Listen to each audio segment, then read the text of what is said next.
Hello everyone and welcome back to ICD channel. आज हम English speaking course के 27वें day यानी कि 27वें दिन के सेशन को स्टार्ट करने जा रहे हैं और आज के इस सेशन में हम जानेंगे गणना एवं मात्रा सूचक शब्द यानी काउंटेबल वर्ड्स और अनकाउंटेबल वर्ड्स के बारे में। तो वीडियो को शुरू करने से पहले अगर आप चैनल पे नए हैं तो चैनल को सब्सक्राइब करना ना भूलें और अगर आपने ऑलरेडी सब्सक्राइब कर दिया है तो बेल आइकन भी जरूर प्रेस कर दें जिससे चैनल पे आने वाली कोई भी नोटिफिकेशन आपसे कभी भी मिस ना हो। तो कुछ संज्ञा शब्द गिने जा सकते हैं और कुछ नहीं गिने जा सकते। गिनने योग्य और न गिनने योग्य शब्दों का अलग अलग अभ्यास कीजिए। मोटे तौर पे समझ लीजिए कि जातिवाचक संज्ञाएं गिनी जा सकती हैं पर द्रव्यवाचक संज्ञाएं तथा भाववाचक संज्ञाएं नहीं गिनी जा सकती हैं। और यह भी याद रखें कि केवल काउंटेबल नाउन्स यानी गणना की संख्याएं ही एक वचन यानी सिंगुलर या बहुवचन हो सकती हैं। जैसे बॉय सिंगुलर है और बॉयज प्लूरल भी हो सकता है। तो जो जातिवाचक संज्ञा यानी कि जो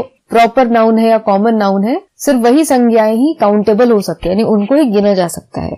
और उसी तरह के जो द्रव्यवाचक संज्ञाएं हैं और जो भाववाचक संज्ञाएं हैं उन्हें गिना नहीं जा सकता। तो आगे हम सेंटेंस के थ्रू एग्जाम्पल्स के थ्रू जानेंगे। तो पहले हम देखेंगे गणना के शब्द यानी काउंटेबल वर्ड्स। क्लास में कुछ स्टूडेंट्स हैं। There are some or a few students in the class। अब स्टूडेंट्स जो है वो हम गिन सकते हैं, कितने बच्चे हैं आप उसकी गिनती कर सकते हैं। तो यहाँ पे हमने some या few लगाया यानी थोड़े स्टूडेंट्स हैं। Is there any girl in the hall? अब गर्ल है उसको भी आप काउंट कर सकते हैं तो हमने गिना any girl in the hall। There is no boy in the playground। None of these girls were present there। तो जो भी यहाँ पे थोड़े इटैलिक्स में शब्द हैं वो ही है countable words. Did any of you play football? Many of the boys hadn't come to school yesterday। यानी लड़कों में से बहुत से लड़के जो वो कल स्कूल नहीं आए थे। तो many of the boys।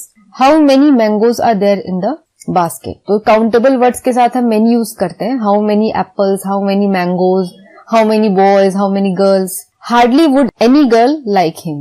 शायद ही कोई लड़की उसे पसंद करेगी। That book has more pages than this book। Many a man has suffered his hands। Neither man has come। He gets a small salary। अब हम देखेंगे अनकाउंटेबल वर्ड्स यानी मात्रा सूचक शब्द। Isn't there any milk in the bottle? अब यहाँ पे मिल्क है वो अनकाउंटेबल यानी दूध को आप गिन नहीं सकते।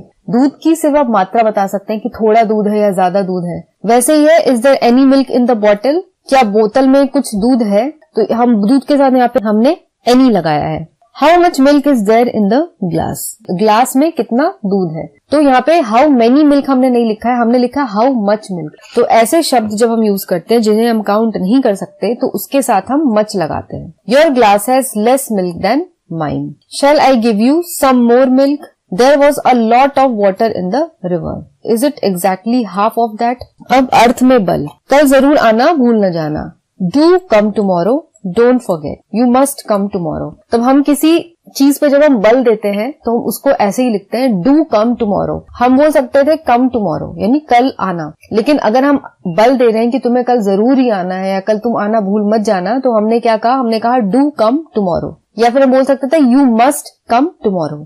कमला और उसका भाई दोनों मुझे देखने आए। Both Kamala and her brother came in to see me। यानी दोनों ही आए। हमने सिर्फ ये नहीं बोला कि Kamala and a brother came to see me, हमने बोला बोथ यानी दोनों ही आए। हमने यहाँ बल दिया है दोनों पे कि दोनों ही कमला और भाई उसका भाई दोनों ही आए थे। मैं इसे कभी माफ नहीं करूंगा।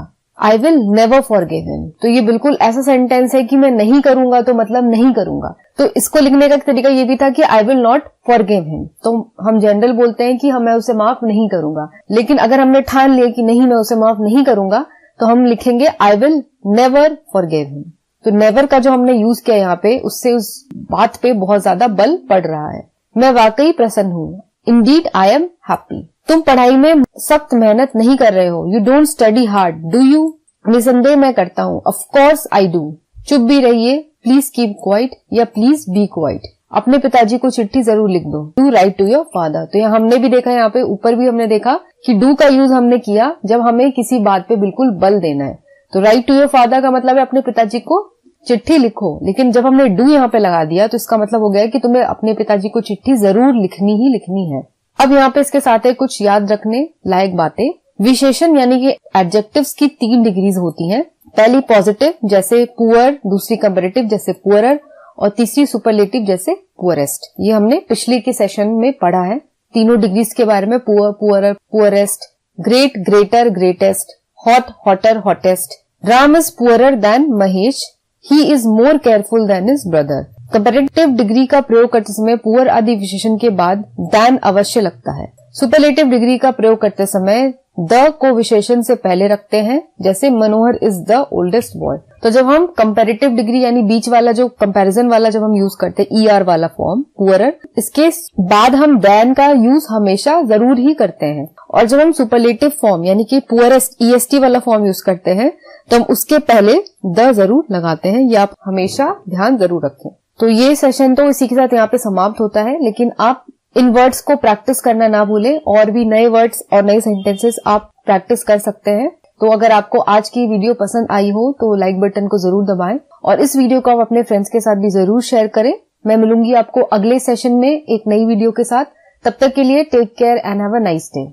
तो अगर अब तक आपने चैनल को सब्सक्राइब नहीं किया है तो आप आईसीटी चैनल के नीचे जाके चैनल को सब्सक्राइब कर लें और सब्सक्राइब करने के साथ बेल आइकन दबाएं और ऑल सिलेक्ट करें। ऑल सिलेक्ट करने से आपको जब भी चैनल पे वीडियोस अपलोड होंगी आपको उसका इंस्टेंट नोटिफिकेशन मिल जाएगा और आपको वीडियो सर्च नहीं करनी पड़ेगी। और इसके साथ ही आप हमसे टेलीग्राम चैनल पे भी जुड़ सकते हैं आईसीटी चैनल पे। तो आज के लिए बस इतना ही। अगर आपको आज की ये वीडियो पसंद आई हो तो लाइक बटन को जरूर दबाएं और इस वीडियो को आप अपने सारे फ्रेंड्स के साथ भी जरूर शेयर करें। मैं मिलूंगी आपको अगली वर्कशीट के साथ। तब तक के लिए take care, stay safe and have a nice day.